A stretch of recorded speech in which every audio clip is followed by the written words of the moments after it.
এক বিদেশি মেম স্বামী বিবেকানন্দকে তাচ্ছিল্য করে বললেন, স্বামীজি, আপনাদের হিন্দু ধর্ম এত বিভ্রান্তিকর কেন? কেউ শিবকে পুজো করছে, কেউ রামকে, আবার কেউ বা কৃষ্ণকে। আপনারা আসলে কাকে মানেন? স্বামীজি মৃদু হেসে মেম সাহেবকে জিজ্ঞেস করলেন, দেবী, আপনি হাতে ওটা কি পরেছেন?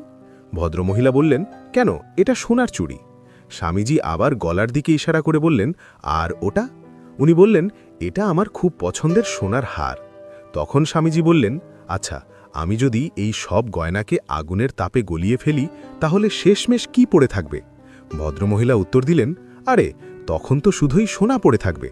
স্বামীজি হাসতে হাসতে উত্তর দিলেন, ব্যাস, উত্তর তো আপনি নিজেই দিয়ে দিলেন।